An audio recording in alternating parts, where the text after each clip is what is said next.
ಕಾವ್ಯ ಪರಂಪರೆ ಕನ್ನಡದಲ್ಲಿ ಹೆಣ್ಮಕ್ಳದು 6-7ನೇ ಶತಮಾನದಿಂದ ಶುರುವಾಗಿ ಬಿಟ್ಟೈತಿ. ಬಹಳ ದೊಡ್ಡ ಇತಿಹಾಸ ಐತಿ ನಮ್ಮದಕ್ಕೆ. ಹಾಲ ತೊರೆಗೆ ಬೆಲ್ಲದ ಕೆಸರು ಸಕ್ಕರೆಯ ಮೊಳಲನು ತವ ರಾಜದ ನೆರೆ ತೊರೆಯಂತೆ ಆದ್ಯರೆ ವಚನವಿರಲು ಬೇರ ವ್ಯಾವಿಯ ತೋಡಿ ಉಪ್ಪ ನೀರ ಉಂಬುವನಂತಾಗಿತ್ತು ಎನ್ನಗತಿ ಅಂತ ಬಸವಣ್ಣರಂತ ಎಲ್ಲಾ ವಚನ ಬರೆದ್ಬಿಟ್ರೆ ಅಕ್ಕಮಹಾದೇವಿ, ಅಲ್ಲಮಪ್ರಭು, ಎಲ್ಲಾ 350 ಜನ ಶರಣ ಶರಣೀಯರು ವಚನಗಳನ್ನ ಬರೆದ ಮೇಲೆ ನಾ ವಚನ ಬರಿಬಾರ್ದು ಅಂದ್ರೆ ಅವ್ರು ಹಾಲು ಬೆಲ್ಲ ಎಲ್ಲ ಸವಿದವರಿಗೆ ನನ್ನ ವಚನಗಳು ಉಪ್ಪು ನೀರು ಆದಂಗ ಆಕ್ಕವು ಅಂತ. ಹಂಗ ಈಗ ಪ್ರೊಫೆಸರ್ ಎಸ್ ಟಿ ಸಿದ್ದರಾಮಯ್ಯನವರು, ಇಲ್ಲಿ ಸೂರ್ಯಕೀರ್ತಿ ಅವರು, ಡಾಕ್ಟರ್ ಪದ್ಮಿನಿ ಅವರು, ರೇಖಾ ಮೇಡಮ್ ಅವರು ಎಲ್ಲರೂ, ಮತ್ತೆ ಮೇಲೆ ಹರ್ಷ ಅವರು ಕೊಡ್ತಾ ಇದ್ರು ಹಂಗೇನೆ ಅವರು. ಸೊ ಇಷ್ಟೆಲ್ಲ ಚೆನ್ನಾಗಿ ಮಾತಾಡಿದ ಮೇಲೆ ನಾ ಮಾತಾಡೋದು ಎಷ್ಟು ಅವಶ್ಯಕತೆನೋ ನನಗೆ ಗೊತ್ತಿಲ್ಲ.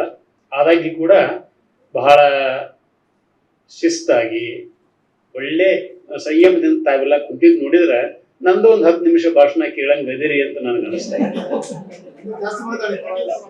ಪರವಾಗಿಲ್ವಾ? ಹೆಣ್ಮಕ್ಳು ಹೇಳಿಲ್ರಿ, ಅದ್ರ ಮೇಲೆ ನಾ ತಿಳ್ಕೊಬೇಕು. ಗೊತ್ತಾಗೈತವ್ರಿ ಮೇಡಮ್, ನಮ್ಗೆ ಗೊತ್ತಾಗ್ತದೆ. ಹಾ, ಈ ಸಮಾರಂಭದಲ್ಲಿ ಅಮರೇಂದ್ರ ಅವರು ಇದ್ದಾರೆ, ಅಲ್ಲಿ ರಮೇಶ್ ಅವರು, ದಿವ್ಯ, ಪ್ರತಿಭಾನಂದ ಕುಮಾರ್, ಹಂಗ ನಮ್ಮ ನೇಭ ರಾಮಲಿಂಗ ಶೆಟ್ಟಿ, ಗೋಮೂರ್ತಿ, ಎಂದು ಕುಳಿತಂತ ಡಾಕ್ಟರ್ ನಾಗರಾಜ್ ಅವರು ಹಿಂದೆ ಯಾಕೆ ಕುಂತಾರ ಅಂದ್ರೆ ಪ್ರೊಫೆಸರ್ ಪದ್ಮಿನಿ ಅವರು ಬೆನ್ನೆಲುಬವರು, ಅದಕ್ಕೆ ಅಲ್ಲಿ ಕುಂತಿದ್ದಾರೆ. ಅವ್ರ ಮಕ್ಕಳು ಬಂದಿದ್ದಾರೆ. ಮಕ್ಕಳ ಹೆಸರು ನನಗೆ ಗೊತ್ತಿಲ್ಲ, ಅವ್ರ ಮಕ್ಕಳು ಅಂದ್ರೆ ಬಂದಿದ್ದಾರೆ. ಮೊಮ್ಮಗಳು ಊರ್ವಿ ಅಂತ ಈಗ ಗೊತ್ತಾಯ್ತು. ಊರ್ವಿ ಅದ ಅಂದ್ರೆ ಡಾಕ್ಟರ್ ನಾಗರಾಜ್ ಅವರಿಂದ ಹಿಡಿದು ಊರ್ವಿ ತನಕ ಅವರ ಕುಟುಂಬದ ಎಲ್ಲ ಸದಸ್ಯರುಗಳೇ. ಇಲ್ಲಿ ಚಂದ್ರಶೇಖರ್ ಬಂದಾರ, ಬಹಳ ದೊಡ್ಡ ಕನ್ನಡದ ಕಾರ್ಯಕರ್ತರು, ತಾವೆಲ್ಲ ಇದ್ದೀರಿ. ಆದ್ದರಿಂದ ಎಲ್ಲರ ಹೆಸರು ಎಂ ಪ್ರಕಾಶ್, ಒಬ್ಬ ನಮ್ಮ ಕನ್ನಡದ ದೊಡ್ಡ ರೈಟರ್ ಅವರು ಮತ್ತು ಭಾಷಾಂತರಕಾರರು, ಅವರು ಬಂದಿದ್ದಾರೆ. ಇಲ್ಲಿ ಬಹಳ ಜನ ಆದ್ರೆ ಊರೆಲ್ಲ ನೆಂಟರು, ಕೇರಿ ಎಲ್ಲವೂ ಬಳಗ. ಡಾಕ್ಟರ್ ಪದ್ಮಿನಿ ನಾಗರಾಜ್ ಅವರು ಆ ನಮೂನಿ ಮಾಡಿಬಿಟ್ಟಾರೆ ಈ ಕಾರ್ಯಕ್ರಮ. ಇದು ಚಿಕ್ಕ ಕಾರ್ಯಕ್ರಮ ಅಂದ್ರೆ ಯಾರು ಸೂರ್ಯಕೀರ್ತಿ ಪ್ರೊಫೆಸರ್, ಇದು ಚಿಕ್ಕ ಕಾರ್ಯಕ್ರಮ ಅಲ್ಲ. ಪ್ರೊಫೆಸರ್ ಸಿದ್ದರಾಮಯ್ಯನವರು ನಾವು ಅನೇಕ ಅಂತಾರಾಷ್ಟ್ರೀಯ ಕಾರ್ಯಕ್ರಮಗಳಲ್ಲಿ ಭಾಗವಹಿಸಿ ಮೇಡಮ್. ತಮಗೆ ಹೇಳ್ಬೇಕಂದ್ರ ದೊಡ್ಡ ದೊಡ್ಡ ಜ್ಞಾನಪೀಠ ಕವಿಗಳು, ಪ್ರತಿಭಾ ಮೇಡಮ್ ಕವನ ಓದುವಾಗ ನಾವು 14 ಜನ ಕವಿಗಳಿದ್ವಿ, 16 ಜನ ಪ್ರೇಕ್ಷಕರಿದ್ರು. ಒಬ್ರಂದ್ರೆ ನೋಡ್ರಿ ಸರ್, ಒಬ್ಬೊಬ್ಬರಿಗೆ ಒಬ್ಬನಕ್ಕಿಂತ ಹಾಕಿದ್ರೆ 2 ಹೆಚ್ಚಿಗೆ ಉಳಿದ್ರು ಅಂತ. ಆದ್ರಿಂದ ಇದು ಸಣ್ಣ ಕಾರ್ಯಕ್ರಮ ಅಲ್ಲ, ಸೂರ್ಯಕೀರ್ತಿ ಹಂಗ ತಿಳ್ಕೊಬೇಡ್ರಿ. ನಿಮ್ ಬೆನ್ನ ನಿಮ್ಗೆ ಕಾಣಂಗಿಲ್ಲ ಅಷ್ಟೇ, ದೊಡ್ಡದೈತಿ ನಿಮ್ ಬೆನ್ನು. ಬಹಳ ದೊಡ್ಡ ಸಾಹಸವನ್ನು ಮಾಡಿರಿ. ಪ್ರೊಫೆಸರ್ ಪದ್ಮಿನಿ ನಾಗರಾಜ್ ಅವರ ಇಂಥ ಒಳ್ಳೆ ಕವನ ಸಂಕಲನವನ್ನ ತಾವು ಹೊರಗೆ ತಂದಿರಿ ಅಂದ್ಮೇಲೆ ಇದು ಸಣ್ಣ ಕಾರ್ಯಕ್ರಮನೂ ಅಲ್ಲ, ಸಣ್ಣ ಪುಸ್ತಕನೂ ಅಲ್ಲ, ಸಣ್ಣ ಮಾತನೂ ಅಲ್ಲ. ಆದ್ದರಿಂದ ಎಲ್ಲರೂ ಹೇಳಿದ ಹಾಗೆ ಇದು ಬಹಳ ಒಳ್ಳೆಯ ಕವನ ಸಂಕಲನ, ಚೆನ್ನಾಗಿ ತಾವು ತಂದಿದ್ದೀರಿ ಅಂತ ಹೇಳಿ ಪ್ರೊಫೆಸರ್ ಪದ್ಮಿನಿ ನಾಗರಾಜ್ ಅವರಿಗೆ ಮತ್ತು ಸೂರ್ಯಕೀರ್ತಿ ತಮಗೆ ನಾನು ಹೃತ್ಪೂರ್ವಕವಾದ ಅಭಿನಂದನೆಗಳನ್ನ ಪ್ರಾರಂಭದಲ್ಲಿಯೇ ಸಲ್ಲಿಸ್ತೇನೆ. ಕನ್ನಡ ಕಾವ್ಯಕರಿಗೆ ಹೆಣ್ಮಕ್ಳದು ಕಾಂಟ್ರಿಬ್ಯೂಷನ್ ಶುರುವಾಗಿದ್ದು 11ನೇ ಶತಮಾನಕ್ಕಿಂತ ಮೊದಲ. ಆದಿಕವಿ ಪಂಪ ಅಂತ ಹೆಂಗ್ ಅಂತೀವಿ, ಹಿಂಗ ಆದಿ ಕವಯಿತ್ರಿ ಅಕ್ಕಮಹಾದೇವಿ. ಅಕ್ಕಮಹಾದೇವಿಗಿಂತ ಮೊದಲನು ಕವಿಗಳಿದ್ರು, ಪಂಪನ್ಕಿಂತ ಮೊದಲನು ಕವಿಗಳಿದ್ರಲ್ಲ, ಹಂಗ. ಆದ್ರ ಆದಿಕವಿ ಪಂಪನೆ, ಆದಿ ಕವಯಿತ್ರಿ ಯಾರು ಅಕ್ಕಮಹಾದೇವಿ. ಆದ್ರ ಅಕ್ಕಮಹಾದೇವಿಗಿಂತ ಮೊದಲ 6-7ನೇ ಶತಮಾನದಲ್ಲಿ ವಿಜ್ಜಿಕೆ ಅಂತ ಹೇಳಿ ಇವರ ಸೊಸೆ, ಇಮ್ಮಡಿ ಪುಲಿಕೇಶಿ ಅವರ ಸೊಸೆ, ಆಕೆ ಹೆಸರು ವಿಜ್ಜಿಕೆ. ಆಕೆ ಹೇಳ್ತಾಳ, ಸಂಸ್ಕೃತದ ಏನ್ ಮಾಡಿಬಿಟ್ರಿ ನೀನು, ಶ್ವೇತೆ ಓ ಸರಸ್ವತಿಯೇ, ನೀನು ಬಹಳ ಬೆಳ್ಳಗದಿದಿ, ನೀನು ಪ್ರಭೆ ಇಷ್ಟೆಲ್ಲ ಹರಡೈತಿ ಅಂತ ಸಂಸ್ಕೃತರು ಅಂದ್ರಲ್ಲ. ಆಕೆ ಕೇಳ್ತಾಳ, ಮಾರಾಯ ನೀ ಹೆಂಗ್ ಬರ್ದಿಯಲ್ಲ, ನನ್ನೇನ್ರ ನೋಡಿದ್ದೀನಿ ನೀನು, ಸರಸ್ವತಿ ಕಪ್ಪದಳ ಅಂತ ಬರೀತಿದ್ನಿ ನಾನು ನೋಡಿದ್ರ ಅಂತಾಳಕ್ಕೆ. ಅಂತ ಒಬ್ಬ ದೊಡ್ಡ ಕವಯಿತ್ರಿ ಕನ್ನಡದೊಳಗ 6-7ನೇ ಶತಮಾನದಲ್ಲಿ ಇದ್ಲು. ಇದು ನಮ್ಮ ಕನ್ನಡದ ಕವಿಗಳ ಅಂದ್ರೆ ಹೆಣ್ಣು ಮಕ್ಕಳು ಏನದಾರ ಅವರ ಶಕ್ತಿ ಇದು. ತದನಂತರ 11ನೇ ಶತಮಾನದ ಕವಯಿತ್ರಿ ನಿಮ್ಗೆ ಬೇಕು ಅಂತಂದ್ರೆ ಹುಮನಾಬಾದ್ ಪಕ್ಕ 12 ಕಿಲೋಮೀಟರ್ ಮೇಲೆ ಜಲಸಂಗಾವಿ ಅಂತಿದೆ, ಜಲಸಿಂಗಿ ಅಂತಾರ. ತಾವಲ್ಲಿ ಹೋದಾಗ ಅದನ್ನ ನೋಡಿ ಬರ್ಬೇಕು. 11ನೇ ಶತಮಾನದಲ್ಲಿನೇ ಒಬ್ಬ ಕವಯಿತ್ರಿ ಛತ್ತಿನಲ್ಲಿ ಕವನ ಬರಿತಾ ಇದ್ದಾಳ್ರಿ. ಅಂದ್ರೆ ಕಾವ್ಯ ಪರಂಪರೆ ಕನ್ನಡದಲ್ಲಿ ಹೆಣ್ಮಕ್ಳದು 6-7ನೇ ಶತಮಾನದಿಂದ ಶುರುವಾಗಿ ಬಿಟ್ಟೈತಿ. ಬಹಳ ದೊಡ್ಡ ಇತಿಹಾಸ ಐತೆ ನಮ್ಮದಕ್ಕೆ. ಬಹಳ ಹೆಮ್ಮೆಯಿಂದ ನಾವು ಅದನ್ನ ನೆನಿಬೇಕು. ಅದರ ಮುಂದುವರಿದ ಭಾಗವಾಗಿ ಪ್ರೊಫೆಸರ್ ಪದ್ಮಿನಿ ನಾಗರಾಜು ಅವರು ಮತ್ತೆ ಒಂದಿಷ್ಟು ಎತ್ತರದವ್ರು ಅಂತ ಹೇಳ್ಬೇಕಂದ್ರೆ ನಮ್ಮ ಪ್ರತಿಭಾನಂದ್ರ ಕುಮಾರ್ ಅವರು ಅಂಥವ್ರು ಇವತ್ತ ಬೇಕಾದಷ್ಟು ಜನ ಅದಾರ. ನಮ್ಮ ಇದ್ರದ್ದು ಹೇಳಿಬಿಟ್ರು, ಭಾಳ ಬರ್ಕೊಂಡಿದ್ರಿ ಹೇಳಲಿಕ್ಕೆ. ನಾನು ಒಂದೂವರೆ ತಾಸಿನ ಮಟೀರಿಯಲ್ ಐತಿ, ಬಟ್ ನೋಡಿದ್ರೆ ಅದು ಹಂಗಾಕೈತಿ. ಅದು ಹಂಗ ಬಂದಂಗೆ ಹೇಳ್ತೀನಿ. ಮಹಿಳಾ ಸಾಹಿತ್ಯ ಸಂಪುಟ, ದಲಿತ ಸಾಹಿತ್ಯ ಸಂಪುಟ ತರಬೇಕು ಅಂತೇಳಿ ಡಾಕ್ಟರ್ ಮಲ್ಲಿಕಾ ಗಂಟಿ ಅವರು ಗಂಟು ಬಿದ್ರು ನನಗೆ, ತರಬೇಕು ನೀವು ಅಂತ ಹೇಳಿ. ಇಲ್ಲಮ್ಮ, ಇನ್ನು ನಮ್ಗೆ 8 ತಿಂಗಳು ಉಳ್ದೈತಿ, ದಯವಿಟ್ಟು ಬೇಡ ಹಂಗೆ. ದಲಿತ ಸಂಪುಟ ತಂದಿರಿ ಅಣ್ಣಾರ, ನೀವಿದ್ದ ಹೆಣ್ಮಗಳಿಗೆ ಅನ್ಯಾಯ ಮಾಡಬೇಡ್ರಿ ಅಂದ್ರೆ ನಾ ಅಂದೆ ಅಲ್ವಾ. ಮೊದಲು ಹೇಳಕ್ಕೆ ಏನಾಗೈತಿ ನಿಮ್ಗೆ ಅಂದ್ರು ಪ್ರೊಫೆಸರ್ ಮಲ್ಲಿಕಾ ಗಂಟಿ ಅವರು ಸ್ತ್ರೀವಾದಿ ಚಿಂತಕಿ. ಇವರೆಲ್ಲ ಭಾಳ ಇವ್ರ ಬಗ್ಗೆ ಭಾಳ ಹೆದರಿಕೆ ನಮ್ಗೆ. ಹಂಗಂತೇಳಿ ಸುಮ್ಮನೆ ಕುಂತರ ಬಗ್ಗೆ ಹೆದರದಲ್ಲ ಅನ್ಬೇಡ್ರಿ. ಅವ್ರು ಹೇಳಿದ್ರು, ನಮ್ಮ ದೇಶದೊಳಗ ನಮ್ಮನ್ನ ಕೇಳಲಾರದ ಮಟ್ಟಕ್ಕೆ ಇಟ್ಟಿರಿ ಅಣ್ಣವ್ರ, ನೀವು ನಿಮ್ಮಂತವ್ರು ಇಟ್ಟಿರಿ. ಈಗ ನಿಮ್ಮ ಅಧಿಕಾರ ಸ್ಥಾನದಾಗ ಕುಂತೀರಿ, ಮಹಿಳಾ ಸಂಪುಟ ತಗೊಂಬರ್ರಿ ಅಂದ್ರು. ನನಗ ಎಷ್ಟು ಅರ್ಥಪೂರ್ಣವಾದ ಮಾತು ನೋಡಿ. ಇವತ್ತಿಗೂ ಕೂಡ ಕೇಳಲಾರದ ಮಟ್ಟದಲ್ಲಿ ನಮ್ಮ ಹೆಣ್ಮಕ್ಳನ್ನ ನಾವು ಇಟ್ಟಿದ್ದೀವಿ ಅನ್ನೋದು ಹೌದು, ನಿಜ. 50 ವರ್ಷದಿಂದ ನಮ್ಮ ಅಕ್ಕರಿಬ್ರು ನಮ್ಗಿಂತ ಜಾಣರಿದ್ರು. ನಮ್ಮ ತಮ್ಮ IAS ಅದ, ನಾನು KS ಅದೇ, ಭಾರತ ಮಟ್ಟದಾಗ ರ್ಯಾಂಕ್ ಅವ ಬಂದ, ರಾಜ್ಯ ಮಟ್ಟದ. ಇಬ್ರು ಅಕ್ಕಾರ್ರಿ, ನಾನೇ ಹೇಳ್ತೀನಿ, ನಮ್ಮಿಬ್ರಿಗಿಂತ ನಮ್ಮ ಅಕ್ಕರ್ ಶಾಣ್ಯಾರ, ಜಾಣರು. ಆದ್ರೆ ಒಬ್ಬಕಿಗೆ ಹೈಸ್ಕೂಲ್ ಇರಲಿಲ್ಲ, ಆಕೆ ಹೈಸ್ಕೂಲ್ ಹೋಗ್ಲಿಲ್ಲ. ಮತ್ತೊಬ್ಬಕಿಗೆ ಹೈಸ್ಕೂಲ್ ಮಾಡಿಸಿದ್ರು ನಮ್ಮ ಅಪ್ಪರು, ಆಕೆ ಕಾಲೇಜ್ಗೆ ಹೋಗ್ಲಿಲ್ಲ. ಎಷ್ಟು ಅನ್ಯಾಯ ಆಗ್ಕೊಂತ ಬಂದೈತಿ ನಮ್ಮ ಹೆಣ್ಮಕ್ಳಿಗೆ ಅನ್ನೋದು ನನಗೆ ಅರಿವಿತ್ತು.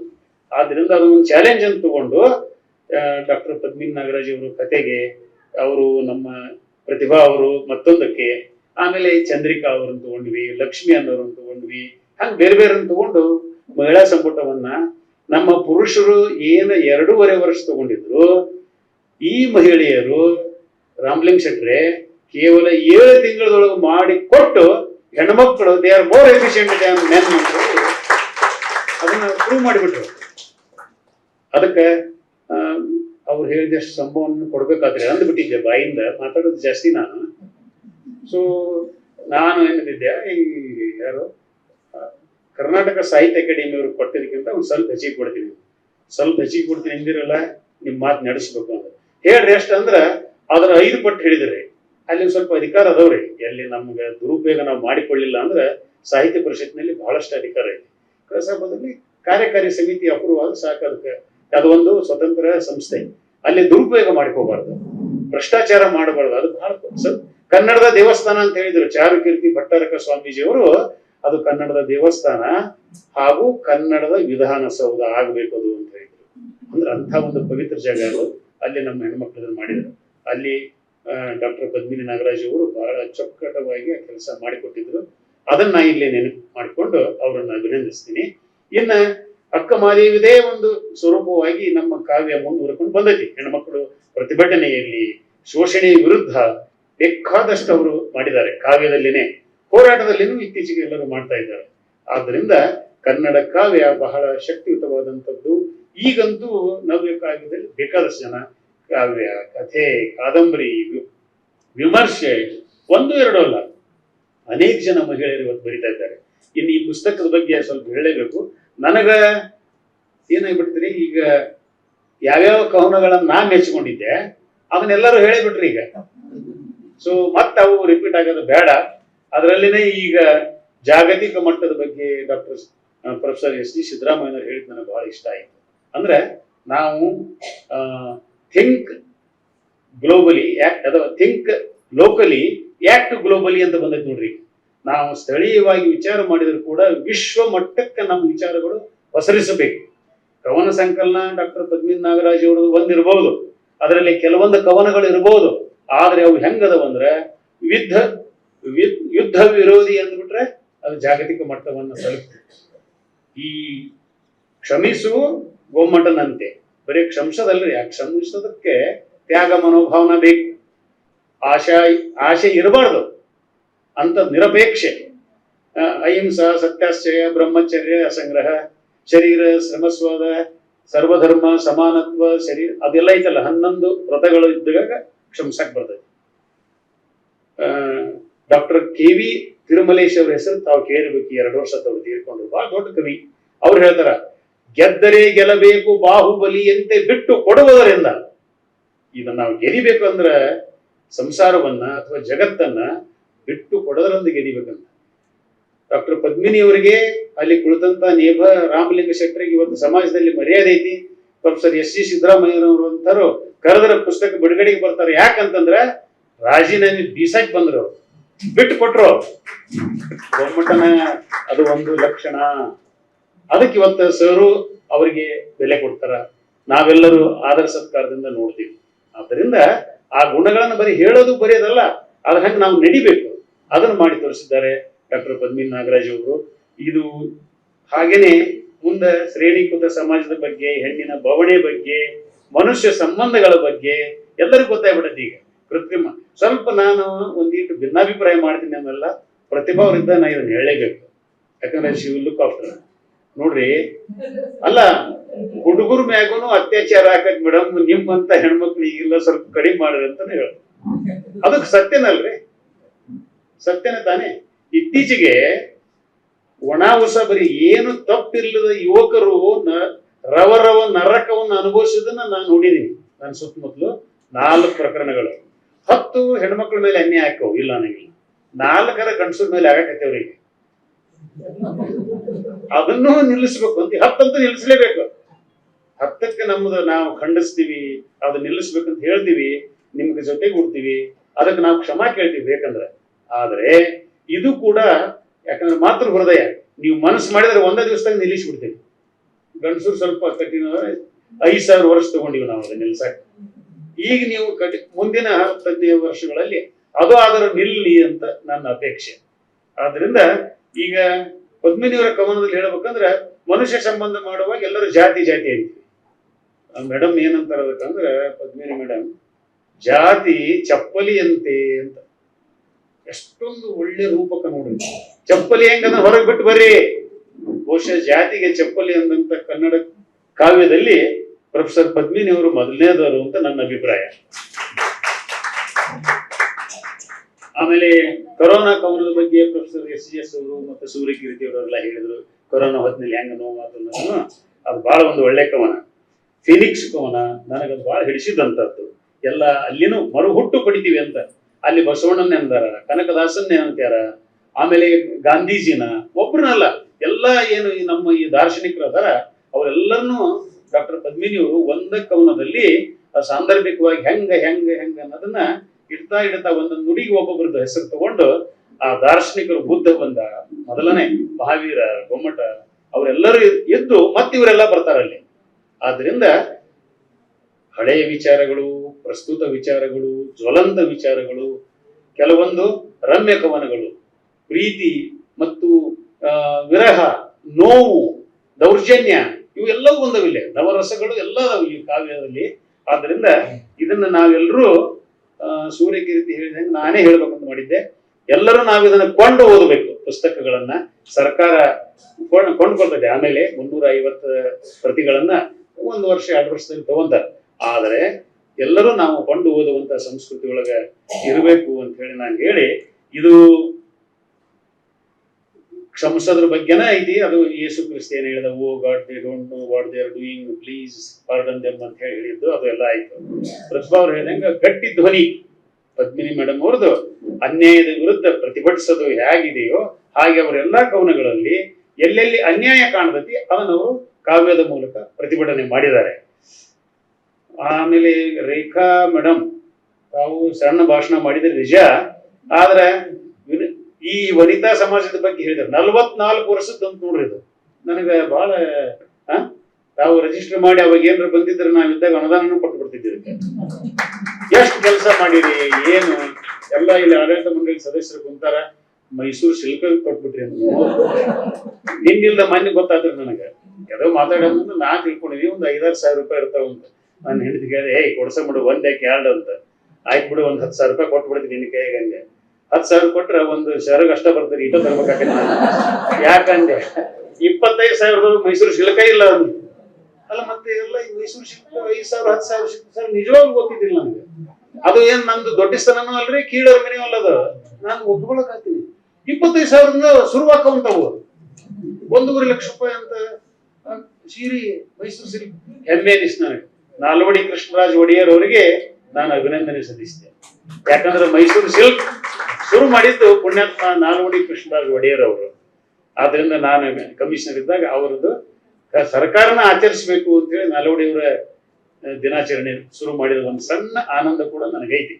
ಆದ್ರಿಂದ ನಮ್ಮ ಹೆಣ್ಣು ಮಕ್ಕಳು ಅಷ್ಟೊಂದು ಸಂಭ್ರಮ ಮಾಡಿಕೊಂಡು ಬಂದಾರ ಅಂತಂದ್ರ, ಎಲ್ಲರೂ 50,000 1 ಲಕ್ಷ ಸೀರೆ ಉಟ್ಕೊಂಡು ಬಂದಾರ ಅಂದ್ರ ಈ ಕಾರ್ಯಕ್ರಮದ ಘನತೆ ವಜನ್ ಎಷ್ಟೈತಿ ನೋಡ್ರಿ. ಒಮ್ಮೆ ನೀವು ಜಿಲ್ಲಾ ಮಟ್ಟದ yes sir, thank you madam. ಬಹಳದವ್ರು ಇಂಥವ್ರು ಹೇಳಿದ್ರೆ ಪ್ರಥಮ ಎಲ್ಲ ನಮ್ಮ ಸಿದ್ದರಾಮಯ್ಯ ಸಾಹೇಬ್ರು ಗೊತ್ತೈತಿ. ಅವರಲ್ಲಿ ಕನ್ನಡ ಅಭಿವೃದ್ಧಿ ಪ್ರಾಧಿಕಾರದ ಅಧ್ಯಕ್ಷರಾಗಿದ್ದಾಗ, ಪುಸ್ತಕ ಪ್ರಾಧಿಕಾರ ಅಧ್ಯಕ್ಷ ಇದ್ರೆ ಅವ್ರು ಮುಂದೆ ಇರ್ತಿದ್ರು, ಅವರಿಂದ ನಾ ಇರ್ತಿದ್ದೆ. ಯಾಕಂದ್ರೆ ಅಧಿಕಾರಿಗಳು ಮುಂದೆ ಹೋಗಬಾರ್ದು ಅಂತ ನಮ್ಮ ಸ್ವಭಾವ ರೀ. ಸಾಹಿತ್ಯ ಪರಿಷತ್ ಅಧ್ಯಕ್ಷರು ಸಹಿತ ಲೀಡ್ ಅವ್ರದೇನೆ. ಈಗ ಸರ್ ಅವ್ರಿಗೆ ಹೇಳ್ತೀನಿ, ಈಗ ಪ್ರಸಂಗ ಬಂದೈತಿ. CBSE ಸ್ಕೂಲ್ ಒಳಗೆ ಕನ್ನಡ ಶುರುವಾಗೈತಿ ನೋಡ್ರಿ. ಈಗ that credit should go to Professor SGS and Manu Baligar. ನಾವು ಹೋರಾಟ ಮಾಡಿ ಕೇಂದ್ರ ಸರ್ಕಾರಕ್ಕೆ ಒತ್ತಡ ತಂದು ಮಾಡಿದ ಮೇಲೆ ಈಗ ಶುರುವಾಗೈತಿ. ಒಂದು 7 ವರ್ಷ ಆಯ್ತು ಸರ್ ನೀವು ಅಲ್ಲಿ ಅಧ್ಯಕ್ಷದಾಗ. ಬಹಳ ಅಂತಾವ್ ಬಹಳ ಮಾಡಿ. ಉದ್ಯೋಗದಲ್ಲಿ ಕನ್ನಡ, ರೈಲ್ವೆದಲ್ಲಿ ಕನ್ನಡ ಮಾಧ್ಯಮ, UPSC ಅಲ್ಲಿ ಕನ್ನಡ ಮಾಧ್ಯಮ, ಪ್ರತಿಯೊಂದಕ್ಕೂ SGS ಅವ್ರು ಮುಂದಿರ್ತಾರೆ. ಈಗನು ಕನ್ನಡದ ಹೋರಾಟ ತಂದ್ರೆ ಅವ್ರ ಹೃದಯ ಇರ್ತಾರ. ಬಹಳ ಮಜಾ ಅಂದ್ರ ಪ್ರೊಫೆಸರ್ ಪದ್ಮಿನಿ ಮೇಡಮ್ ಅವರು ಕನ್ನಡದ ಹೋರಾಟದಲ್ಲಿ ನಮ್ಗಿಂತನೂ ಮುಂದದಾರ. ಟಿ ಎ ನಾರಾಯಣಗೌಡರು ಕೂಡ, ಈ ಗೋಮೂರ್ತಿ, ನಮ್ಮ ರಾಮಲಿಂಗ ಶೆಟ್ಟಿ ಇವರೆಲ್ಲರೂ ಕೂಡ ಕನ್ನಡದ ಹೋರಾಟಕ್ಕೂ ಅವರು ಸಜ್ಜಾಗ್ಯಾರ. ಇಂಥ ಕವನ ಸಂಕಲನ ಏನು ಬಂದೈತಲ್ಲ, ಈ ಕವನ ಸಂಕಲನ ಬರೀ ಅಕ್ಷರದೊಳಗಲ್ಲ, ಅವರ ಜೀವನದೊಳಗೂ ಸಹಿತ ಕಾವ್ಯ ಇದೆ. ಅವರ ನಡತೆಯಲ್ಲಿ ಕಾವ್ಯ ಇದೆ. ಅಂದದ್ದನ್ನು ಅವರು ಮಾಡ್ತಾರ. ಅವರು ಬೆನ್ನ ಹಿಂದ್ರ ನಾಗರಾಜರು ಅಂತ ಒಬ್ಬ ಪ್ರಬುದ್ಧವಾದಂತ ಗಂಡ ಅದಾರ. ಬಿಹ್ಯಾಂಡ್ ಅನ್ನಂಗಿಲ್ಲ ನಾನು. With a successful woman like doctor Padmini, there is doctor Nagaraju. ಅವ್ರ ಪಕ್ಕದೊಳಗ ಅದಾರ ಅಂತೀನಿ ನಾನು. ಹಿಂದ ಅನ್ನಂಗಿಲ್ಲ. ಹೆಣ್ಮಕ್ಳು ಹಿಂದ ಬೇಡ, ಬಿಹ್ಯಾಂಡ್ ಎ ಮ್ಯಾನ್ ಅನ್ಬಾರ್ದು. With along with a person there is a successful person, there is a man. ಅದು ಕೂಡ ಒಬ್ಬ ವುಮನ್ ಅಂತಿದ್ರು. ಹಂಗೆ ಅವ್ರ ಜೊತೆಗೆ ಅವರು ಅದಾರ. ಬಹಳ ಒಂದು ಶ್ರದ್ಧೆಯಿಂದ ಅವ್ರು ಯಾವ ಕೆಲಸನಾದ್ರೂ ಮಾಡ್ತಾರ. ಅದಕ್ಕೆ ಅವ್ರಿಗೆ ಅಭಿನಂದನೆಗಳು ಸಲ್ಲಿಸಿ, ಮುಂದೊಮ್ಮೆ ವನಿತಾ ಸಮಾಜದವರು ಬೆಂಗಳೂರು ನಗರ ಜಿಲ್ಲಾ ಸಮ್ಮೇಳನವನ್ನು ಮಾಡ್ರಿ. ಪ್ರೊಫೆಸರ್ ಸಿದ್ದರಾಮಯ್ಯ ಸಾಹೇಬ್ರಿಗೆ ಹೇಳಿದ್ರೆ ಅನುಕೂಲ ಮಾಡಿಕೊಡ್ತಾರ. ನಾನು ಅವ್ರ ಜೊತೆಗೆ ಇದ್ದೇ ಇರ್ತೀನಿ. ಜಿಲ್ಲಾ ಮಟ್ಟದ ಮಾಡ್ರಿ ಒಮ್ಮೆ. ನೀವು ಅದು ಮಾಡಿದ್ದು ಯಾವ್ದು? ನೀವು ಹರ್ಷ ಅಲ್ಲ, ಅದು 28 ಅದವ್ರು ವಿಧಾನಸಭಾ. ಅದ್ರ 28 ಪಟ್ಟು ಇದು ತಗೋರಿ ನೀವು. ಆ ಶಕ್ತಿ ನಿಮ್ಗೆ ಐತಿ ಎಲ್ಲ ಅಂತ ಒಂದು ಕೆಲಸ ಆಗ್ಲಿ ಅಂತ ಹೇಳಿ ನಾನು ಹಾರೈಸಿ, ಪ್ರೊಫೆಸರ್ ಪದ್ಮಿನಿಯವರು ಇನ್ನೂ ಹೆಚ್ಚು ಬರೀಬೇಕು. ಈ ನೋವನ್ನ ಹೊರಗೆ ಹಾಕೋದು ಜೊತೆಗೇನೆ ಸಮಾಜದಲ್ಲಿರುವ ಅನ್ಯಾಯವನ್ನ, ಲಂಚ, ಭ್ರಷ್ಟಾಚಾರ, ಅತ್ಯಾಚಾರ ಇವೆಲ್ಲವನ್ನು ವಿರೋಧಿಸಿ ಬರೆಯುವಂತ ಶಕ್ತಿ ನಿಮಗಿದೆ. ಅದನ್ನು ಮುಂದುವರಿಸ್ರಿ. ನಿಮ್ಮ ಕಥೆ, ಕಾವ್ಯ, ಕಾದಂಬರಿ ಬಹಳ ಉಜ್ವಲವಾಗಿ ಮುಂದುವರಿಲಿ ಅಂತ ಹೇಳಿ ನಾನು ಶುಭ ಹಾರೈಸಿ, ಇಂಥ ಒಂದು ಮಹತ್ವದ ಕಾರ್ಯಕ್ರಮಕ್ಕೆ ನನಗೆ ಅಧ್ಯಕ್ಷತೆ ಕೊಟ್ಟಿರಿ. ಅದಕ್ಕೆ ನಿಮಗ, ಡಾಕ್ಟರ್ ನಾಗರಾಜ್ ಅವರಿಗೆ, ನಿಮ್ಮ ಕುಟುಂಬದ ಎಲ್ಲರಿಗೂ, ಮತ್ತು ವನಿತಾ ಸಮಾಜದ ರೇಖಾ ಮೇಡಮ್, ನೀವು ಮತ್ತು ಇನ್ನಿತರ ಎಲ್ಲರಿಗೂ ನಾನು ಹೃತ್ಪೂರ್ವಕವಾದ ಕೃತಜ್ಞತೆಗಳನ್ನು ಸಲ್ಲಿಸಿ ನಾನು 4 ಮಾತು ಮುಗಿಸ್ತೀನಿ. ನಮಸ್ಕಾರ.